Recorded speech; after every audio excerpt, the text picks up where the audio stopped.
नमस्ते। Hindi tutorial classes में आप सभी का स्वागत है।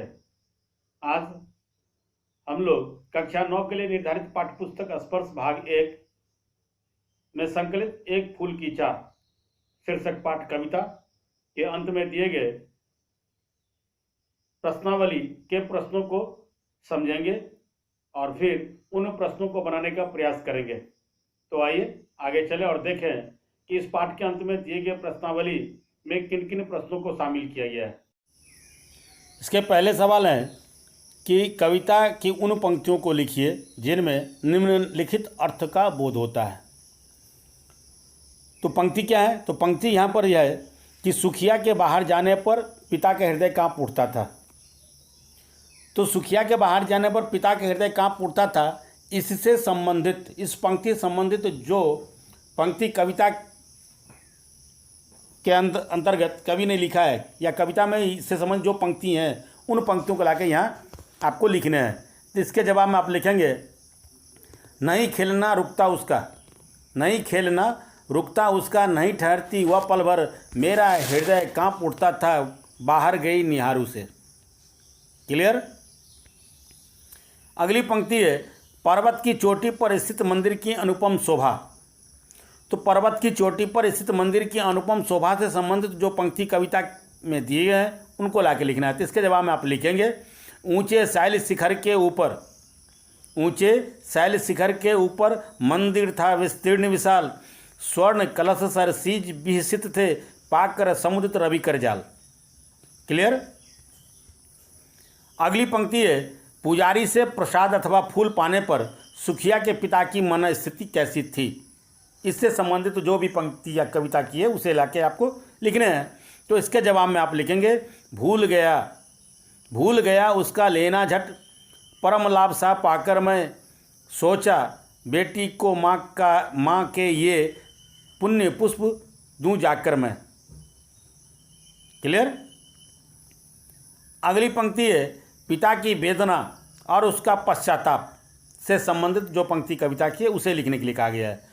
तो उसमें कि उसके जवाब में आप लिखेंगे, बुझी पड़ी थी चिता वहाँ पर, छाती धधक उठी मेरी, हाय फूल सी कोमल बच्ची हुई राख की थी ढेरी, अंतिम बार गोद में बेटी तुझको न ले सका मैं यहाँ, एक फूल माँ का प्रसाद भी तुझको दे न सका मैं यहाँ। क्लियर? अगले सवाल है कि बीमार बच्ची ने क्या इच्छा प्रकट की। तो इसके जवाब में आप लिखेंगे कि बीमार बच्ची ने अपने पिता के सामने देवी माँ के मंदिर के प्रसाद का फूल पाने की इच्छा प्रकट की थी। सवाल एक बार फिर समझे, बीमार बच्ची ने क्या इच्छा प्रकट की। तो इसके जवाब में आप लिखेंगे, बीमार बच्ची सुखिया ने अपने पिता के सामने देवी माँ के मंदिर के प्रसाद का फूल पाने की इच्छा प्रकट की थी। अगले सवाल है, सुखिया के पिता पर कौन सा आरोप लगाकर उसे दंडित किया गया। तो इसके जवाब में आप लिखेंगे, सुखिया का पिता समाज के उस वर्ग से आता था जिसे लोग अछूत मानते थे। समाज के तथाकथित कुलीन भक्तों ने इस वर्ग के लोगों का मंदिर में प्रवेश वर्जित कर रखा था। सुखिया का पिता अपनी बेटी की इच्छा पूरी करने के लिए मंदिर के प्रांगण में प्रवेश कर गया। उसके इसी अपराध पर अंध भक्तों द्वारा मंदिर की पवित्रता नष्ट करने और देवी का अपमान करने का आरोप लगाकर उसे 7 दिनों का कारावास देकर दंडित किया। क्लियर? अगले सवाल है कि जेल से छूटने के बाद सुखिया के पिता ने अपनी बच्ची को किस रूप में पाया। तो इसके जवाब में आप लिखेंगे, जेल से छूटने के बाद सुखिया के पिता ने अपनी बच्ची को राख की ढेरी के रूप में परिवर्तित पाया। उसकी मृत्यु हो गई थी, अतः उसके संबंधियों ने उसका दाह संस्कार कर दिया था। क्लियर? अगले सवाल है कि इस कविता का केंद्रीय भाव अपने शब्दों में लिखिए। तो इसके जवाब में आप लिखेंगे कि एक फूल की चाह कविता में समाज में फैले वर्गभेद, ऊंच नीच और छुआछूत की समस्या को केंद्र में रखा गया है। समाज 2 वर्गों में बटा हुआ है, एक तथाकथित कुलीन एवं उच्च वर्ग, तो दूसरा अछूत समझा जाने वाला निम्न वर्ग।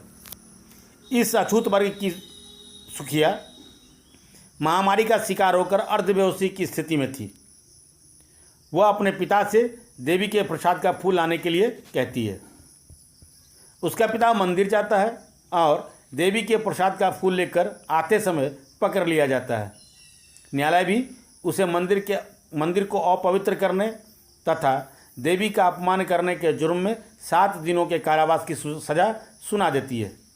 इसी बीच सुखिया मर जाती है और उसे और जला दी जाती है।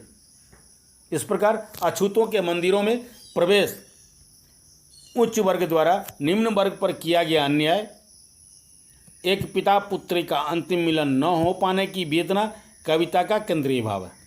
क्लियर? अब अगले सवाल है जिसमें कहा जा रहा है कि इस कविता में कुछ भाषिक प्रतीकों अर्थात बिंबों को छांटकर लिखिए। उदाहरण के तौर पर जैसे बताया गया अंधकार की छाया, उसी तरह आप इसके जवाब में लिख सकते हैं कि कितना बड़ा तिमिर आया, पहला। दूसरा, हाय फूल सी कोमल बच्ची। तीसरा, हुई राख की थी डेरी। चौथे में आप लिखेंगे स्वर्ण घनों में कब रवि डूबा। और 5वें में आप लिखेंगे झुलसी सी जाती थी आंखें। क्लियर? अब इसके अगले सवाल हैं कि यहाँ कुछ पंक्तियाँ दी गई हैं या दिए गए हैं और कहा जा रहा है उसके आशय स्पष्ट करने के लिए। तो इसके में देखेंगे, इसके क्रम में सबसे पहला जो ये सवाल है उसमें है कि अविश्रांत वर्षा करके भी आंखें तनिक नहीं रीती। तो इसके जवाब में आप लिखेंगे कि सुखिया के पिता को मंदिर की पवित्रता नष्ट करने और देवी को अपमानित करने के जुर्म में 7 दिन का कारावास मिला। इससे वह बहुत दुखी हुआ। अपनी मरणासन पुत्री सुखिया को याद कर वह अपना दुख आंसुओं के माध्यम से प्रकट कर रहा था। 7 दिनों तक रोते रहने के बाद भी उसकी व्यथा कम नहीं हुई थी। इसका अर्थ सौंदर्य यह है कि बादलों के 1 या 2 दिन तक बरसने के बाद उसका जो जल समाप्त हो जाता है और वो अपने अस्तित्व को खो देता है। पर सुखिया के पिता की आंखों से 7 दिनों तक आंसू बहते रहे, फिर भी आंखें खाली नहीं हुई, अर्थात उसके हृदय की वेदना कम नहीं हुई। अगली पंक्ति है जिसके आशय स्पष्ट करना है, उसमें है कि बुझी पड़ी थी चिता वहाँ पर छाती धधक उठी मेरी। तो इसके जवाब में आप लिखेंगे जब सुखिया का पिता जेल से छूटा तो वह श्मशान गया। उसने देखा कि वहाँ उसकी बेटी की जगह राख की ढेरी पड़ी थी। उसकी बेटी की चिता अब ठंडी पड़ चुकी थी।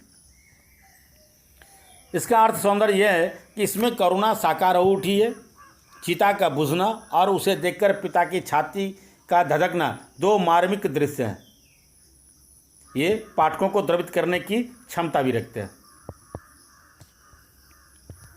अगली पंक्ति है, हाय वही चुपचाप पड़ी थी अटल शांति सी धारण कर।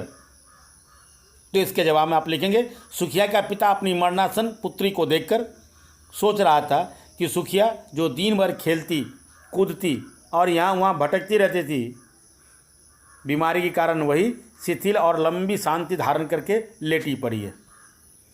इसका अर्थ सौंदर्य यह है कि तेज बुखार ने सुखिया को एकदम अशक्त बना दिया था।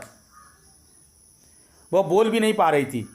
सुखिया को उसकी शांति अटल अर्थात अस्थाई लग रही थी। अब वह शायद ही बोल सके कभी। क्लियर? अगली जो पंक्ति है कि पापी ने मंदिर में घुसकर किया अनर्थ बड़ा भारी। पापी ने मंदिर में घुसकर किया अनर्थ बड़ा भारी, इसके आशय स्पष्ट करने हैं। तो इसके जवाब में आप लिखेंगे कि इसमें ढोंगी भक्तों ने सुखिया के पिता पर मंदिर की पवित्रता नष्ट करने का भीषण आरोप लगाया है। वहाँ के लोगों ने कहा कि सुखिया के पिता पापी है, वह अछूत है, इसने मंदिर में घुसकर भीषण पाप किया है, इसके अंदर आने से मंदिर की पवित्रता नष्ट हो गई है। इसका अर्थ सौंदर्य है कि तिरस्कार और धिक्कार की भावना प्रकट करने के लिए यह पद्यांश सुंदर बन पड़ा है। पापी और बड़ा भारी अनर्थ शब्द तिरस्कार प्रकट करने में पूर्णतः समर्थ है। क्लियर? तो ये थे कक्षा 9 के लिए निर्धारित पाठ्यपुस्तक स्पर्श भाग 1 में संकलित एक फूल की चाह शीर्षक पाठ के अंत में दिए गए प्रश्नावली के कुछ प्रश्न और उन प्रश्नों के संभावित उत्तर। आशा है ये वीडियो आपको पसंद आया होगा। वीडियो पसंद आया हो तो इसे अवश्य लाइक करें, अपने मित्रों तक शेयर करें, और अगर अभी तक आपने चैनल को सब्सक्राइब नहीं किया है तो चैनल को सब्सक्राइब करें, बेल आइकन जरूर दबाएं ताकि समय से नए वीडियो का नोटिफिकेशन आप सबको मिलता रहे। आप देखते रहिए हिंदी ट्यूटोरियल क्लासेस। धन्यवाद।